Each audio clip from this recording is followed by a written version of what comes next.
Yama, everyone, from unseasonably cold Darug country. I'm just going to share my screen. I have unfortunately been slammed with work, so I have not been able to join yesterday or today. But I did catch some of the last discussion there on thinking about kind of Indigenous data sovereignty from a human rights and international law focus. I'm not necessarily going to be contributing to that discussion, but what I'll be talking about is connected. Just for context, my mobs are Abana and Diri, Kaditanda Lake Air, Central South Australia. I grew up on Ardnamutna country, and I was a Charlie Perkins scholar in the UK when I did my doctorate in data protection. So I was there living in Europe as their data protection framework started to evolve and change. So what I want to chat with everyone today about is the General Data Protection Regulation, which is the current kind of framework that's in place across Europe, and particularly pointing out how it's becoming the de facto global standard. But what I find really interesting is the way the European Parliament shifted the basis in which they assert their jurisdiction and their sovereignty over European data. And I think there's parallels we'll be able to draw from. And then the other thing that's important is the strategic opportunity that's going to be coming forward over the next few years as Australia enters into its free trade or continues its free trade negotiations with Europe, because that is the mechanism by which Europe is making their data protection regime the de facto global standard. They're incorporating it into their economic treaties.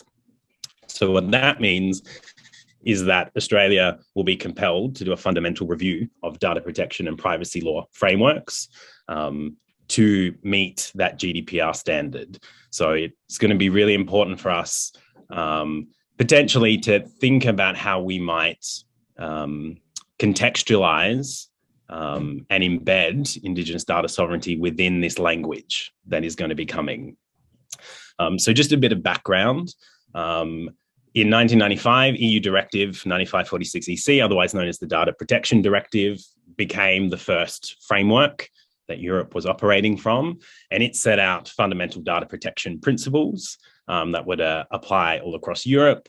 The UK picked them up, and then our Privacy Act in Australia also drew from those same principles.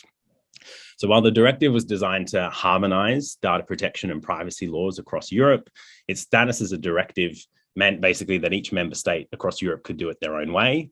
And in practice, that meant that you needed to know and understand 28 different legal frameworks if you're going to operate in Europe. And that resulted in unequal protections for data subjects. So the European framework uses the phrase data subjects to mean the people to which information relates. And the fact that data relates to those people gives them rights under the European framework. But that harmonization, that lack of harmonization, led to calls for the creation of the new or relatively new General Data Protection Regulation, or GDPR.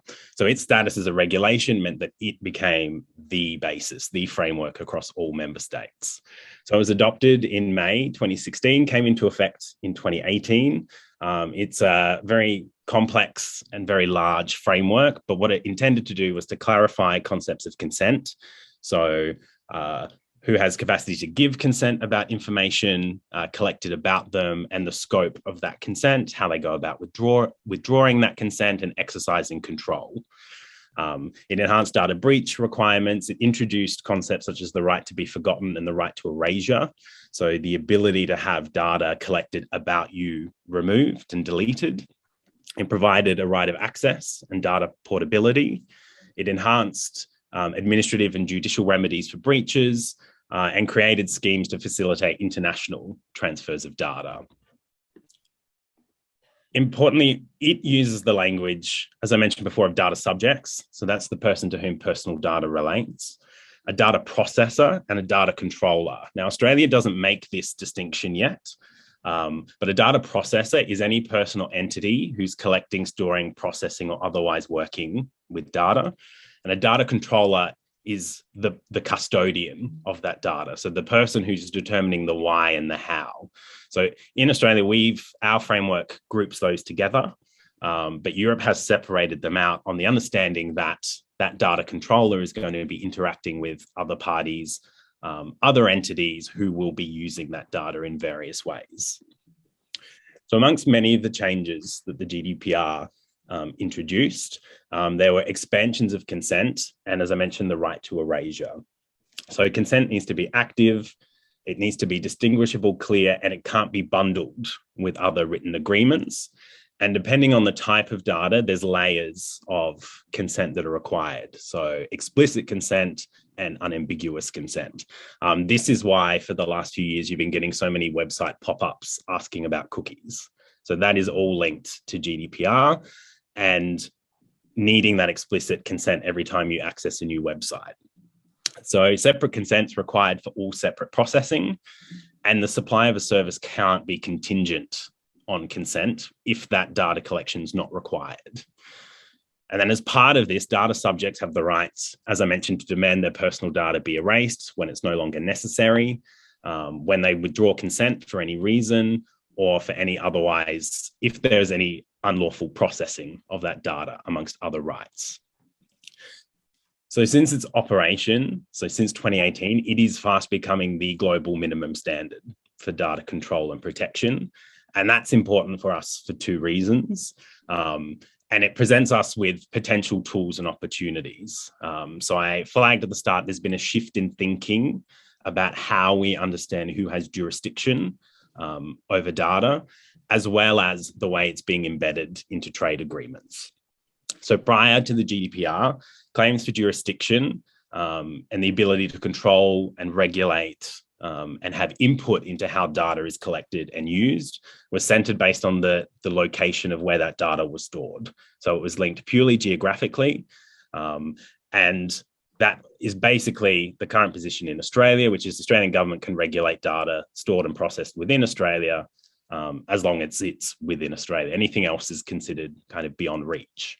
What the GDPR did was it shifted the basis of the way the European Parliament was asserting its jurisdiction and its sovereignty over that data. So it asserts the ability to control the collecting, storing, processing, and use of any kind of personal data where it impacts and concerns a data subject who's physically within Europe, irrespective of where the data actually is. So what they're making is a data subject sovereignty claim, so that if the data is about a European citizen, regardless of where that data is, it is rightfully within the control of Europe. And I imagine I don't need to over-explain why that framing is going to be beneficial and useful for as we can conceptualize and build those frameworks and those arguments for why Indigenous data sovereignty is a right framing to go into these kind of frameworks as well. Essentially, Europe's kind of doing the legwork for us. And it's been a very fascinating shift, and it's something that other countries are acceding to and accepting as a legitimate basis. Now, the reason why that's particularly opportunistic at this time is, as I mentioned, Europe has been embedding these into all their free trade agreements, and Australia is about 2 or 3 years into the process of negotiating such an agreement with Europe. And one of our key commitments or things we're trying to get out of this trade agreement is to establish digital trade.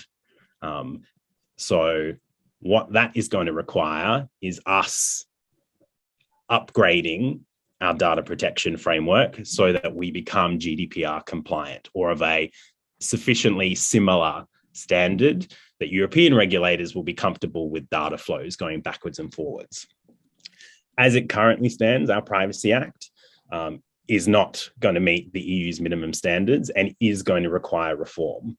So it is going to require substantial review, not just in the context of the trade agreements, but more broadly in the way it operates. It's quite overdue for one, and that presents a prime opportunity for interested parties, so us, to come up with something that might fit within that.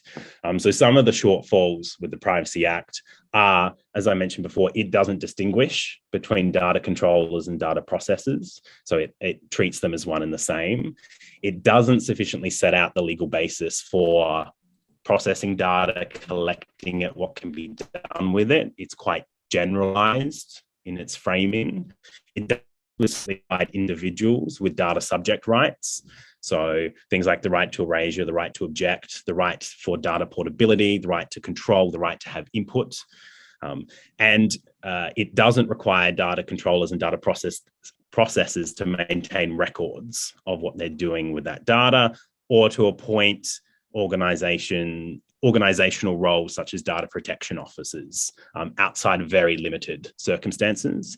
And it also doesn't cover all personal data, and it doesn't make that same jurisdictional claim that the GDPR is doing. So my prompt with this talk is really just that this creates a very interesting strategic opportunity to guide some of our thinking. Given that legal reform is coming, we have access to the standard that it's going to need to meet and the language around that. It may be possible then to situate the core basis of an Indigenous data sovereignty framework and articulation of data subject rights as Indigenous people to be included in that legislative reform as it builds. And I will stop there.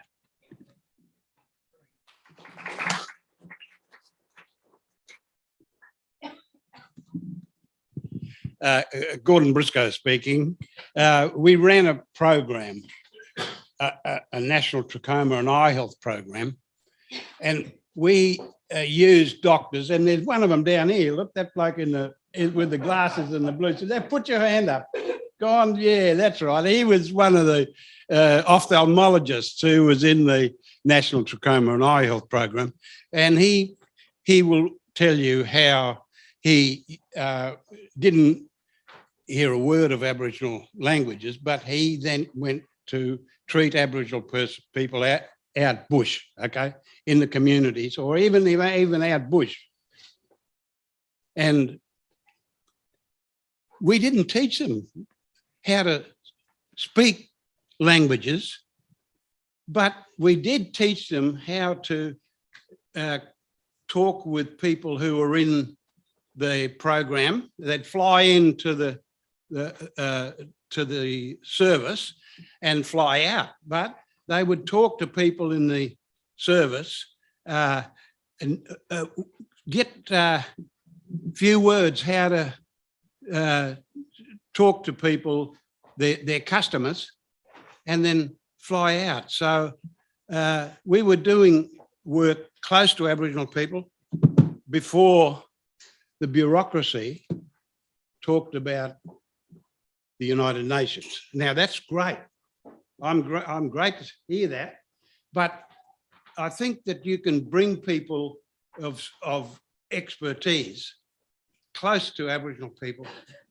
You can teach them how to address people, what people understand about the services you're going to give. And we went everywhere. We went all over Australia, to every camp, every hospital, every community, and we delivered that data to Aboriginal people.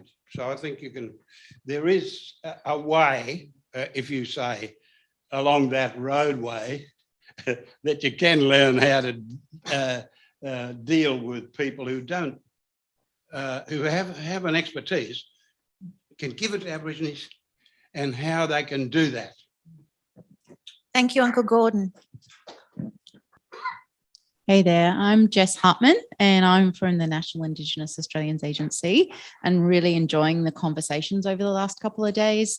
I wanted to ask a question of Kris around the, I guess if we're thinking about what needs to change with the Privacy Act, building off some of the discussions yesterday about the kind of the way that the Privacy Act currently addresses individual privacy versus collective privacy, do you see there's an opportunity, whether or not it's tied to the EU legislation? Is there an opportunity, do you think, to think about how the Privacy Act could be amended to look at the issues of collective privacy at a community level? Yeah, absolutely. I think a lot of that is going to be open for that input to happen. One of our problems is that we call it a Privacy Act, but it's not really about privacy. It is fundamentally data protection. It doesn't, it's a bit of a misnomer that it's called the Privacy Act. So there's a bit of a mismatch of purposes at some stages of the conversation, but for us to meet that that kind of threshold that we're going to have to meet, it does need to beef up the work that it does on that privacy side. And I think that idea of collective privacy is something to pull from. I also think it could be time to revisit things such as breach of confidence, which has been used to restrain publication of knowledge from communities taken by researchers and anthropologists in the past. I'm thinking of the case in Western Australia in the 70s. It hasn't really been looked at since then as an avenue for legal recourse. But I remember when I was in law school, I was fascinated by that case and how the concept of breach of confidence, which ties in with privacy, was used to protect knowledge that shouldn't have been taken from community. But I think that broader conversation is on the cusp of opening up, and strategically starting this conversation now and having it in place when that review inevitably comes is advantageous, let's say. So thanks, Kris. It was exactly on that point, and I just wanted to get you to talk more about that, which is, do you think that something like what's occurred in the case of the GDPR could be used as a wedge for broader reforms? And so I'm thinking, we haven't signed on to Nagoya, but benefit sharing is a super important consideration.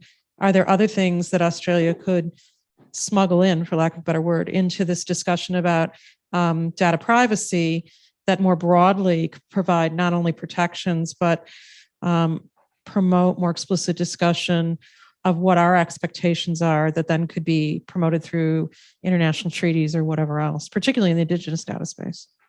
I think there's quite a few things. I'll hamper back to my breach of confidence point, because that's the thing that fascinates me. It's just my curiosity with it.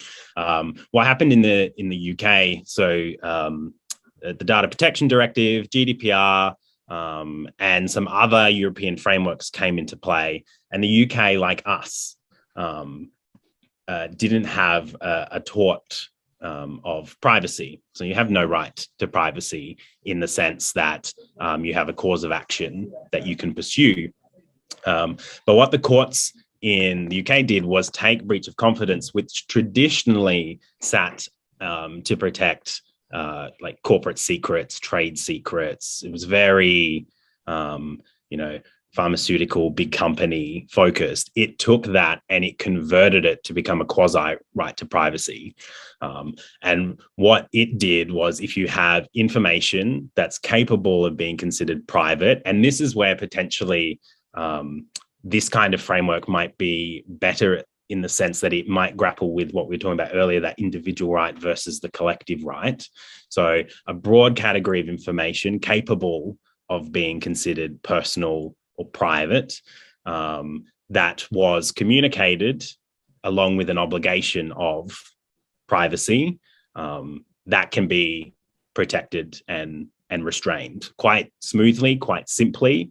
And that was the UK courts being creative and reading in their human rights obligations along with their data protection obligations to a relatively old and obscure part of the law. Now, Australian courts in Western Australia did that to some extent before in the 70s, but it's kind of been put on the wayside. I would like to see those kind of more comprehensive discussions around those other potential avenues to come into play, so that we're not just relying on a slapdash legal framework that might pop up. I'd like those conversations around flexibility and where it might fit to keep things working in the way we want. Kalinda Griffiths online. Did you have a question or comment? Hi, thanks everyone. Kalinda Griffiths, Yowie woman calling in from Larrakia country. I just wanted to pick your brain a little bit, Kris, about I guess the implementation of non-binding international law, so things like the United Nations Declaration of the Rights of Indigenous Peoples, and sort of the I guess those principles around Indigenous data sovereignty and how we can best have those discussions to better support the development of legal reform in Australia to ensure that we align with that sort of higher international standard.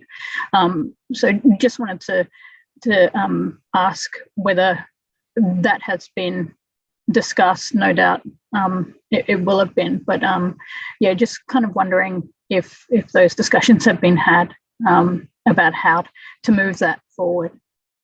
I haven't seen like the explicit drawing of the links between all of these things and how they might flow in then on an individual country like Australia trying to square all those things. What my thinking at this stage is that language of the GDPR is kind of moving the way Europe is directing it, and there is an opportunity because it is a minimum standard. Like it's not this is it. It's the baseline. That's the opportunity to start pulling those elements from the UNDRIP, from the work and experience of mob in Australia, Canada, New Zealand, elsewhere, and the work of those data sovereignty movements, and that's the conversation I want to have.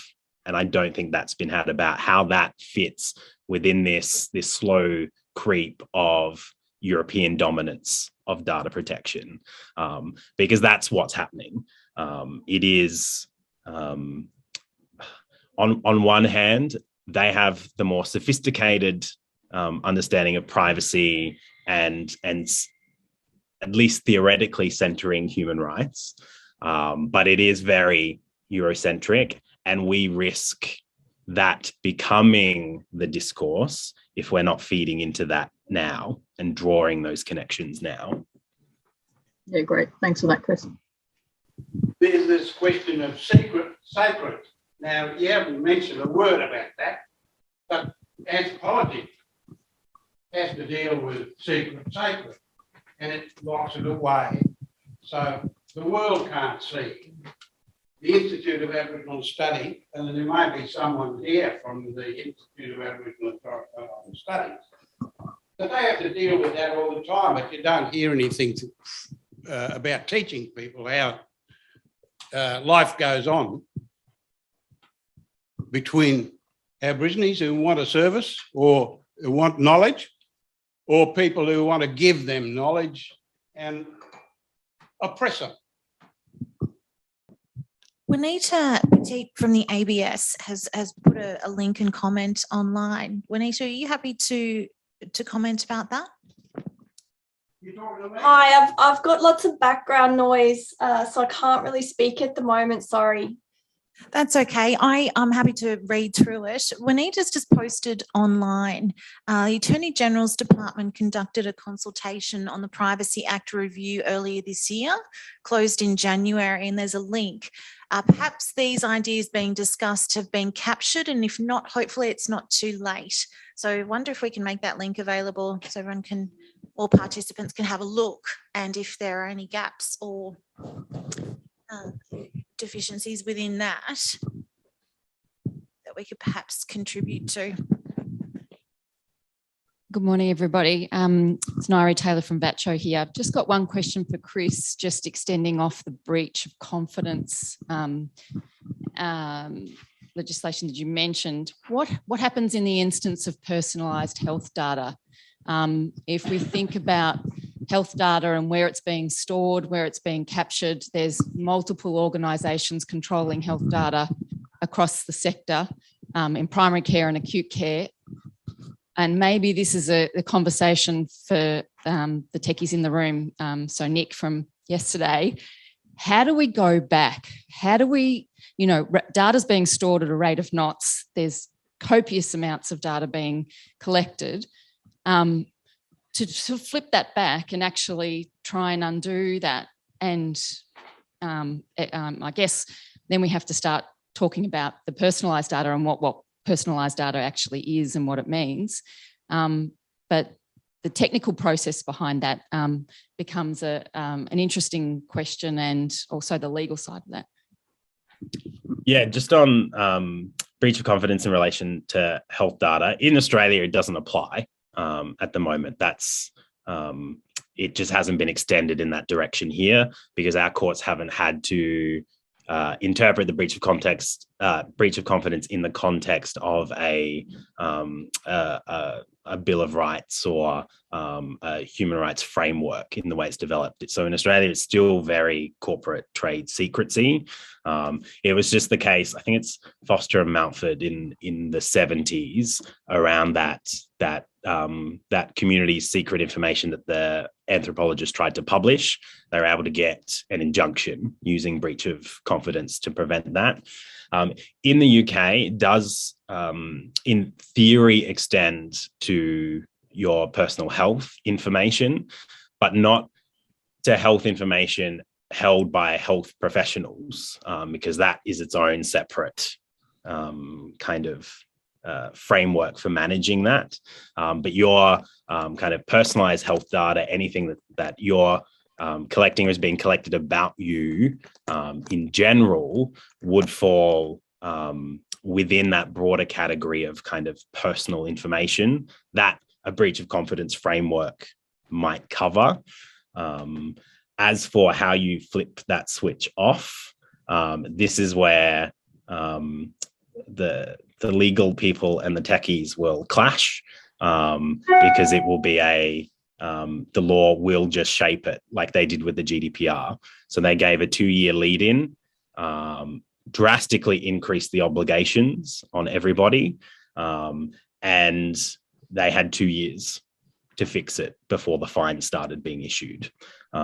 So the practicalities of how things will change from the legal perspective will be they'll just change and there'll be a lead-in time for the details to be figured out. I'm not sure if that's a helpful answer, but that's the best I can do. Thank you. A small technical partial response. So if I was told, look, you've got 2 years to go and implement a whole bunch of new requirements, I mean, a time frame is interesting, but we have new requirements appearing all the time. For instance, I mentioned this yesterday, Margie and I, a few years ago, were asked, reveal all the data sets of national significance. Now, that's a different criteria to what we're dealing with here, but it's still a new criteria. We didn't really have that one before. So the two things that we really needed, one was the translation of the, I guess, written requirement in human speak into some testable thing. And that's what we're engaged in this project of the Indigenous Data Catalogue now. We're trying to develop that. The next thing then, of course, is to actually apply that test somewhere and do something with the results. So say we were to just look at those GDPR roles, so data subject, data processor, data controller, just those three. Clearly, we don't have those linked to data sets really anywhere. We haven't used that terminology before. Say there was a requirement to use that or similar terminology. And then, as Kris said, this is the baseline. So on top of that, we might invent an extended requirement, not just to use those, but to look at Indigenous data control or whatever we come up with. If we had to do that, we would have to actually run some tools and do something. So we would look at certain national collections that we could find out there and try and implement something. Now, usually you don't have great skill in doing this. And so it depends on how severe the law is. It might be the case that there are national collections out there that some assessments done. And in the case of not knowing something, your only obligation is to how remove it or do something quite drastic with it. I can't comment on what that would be. That's really the legal side and the community to decide what the course of action should be. But in terms of the assessment, I'll just indicate that every big software company in the world is obsessed with categorization of data. That's what they're doing every day. And whatever we come up with as a assessment framework to actually get the facts to do that assessment, you can think of all the magical AI and ML tools. Billions and billions of dollars are being invested, not for Indigenous sovereignty, but for classification in general. Organizations want to know what their data is about better. And so if one of the categories they want to know about is the indigeneity of it, then that becomes a feed into probably the same tools that they use to work out whether it was about, their bottom line reporting from whatever. So I have no doubt that the assessment mechanics will be available from companies spending billions of dollars. What we specifically need is the requirements to translate from that legal to an agreed technical requirement, which can then be assessed against.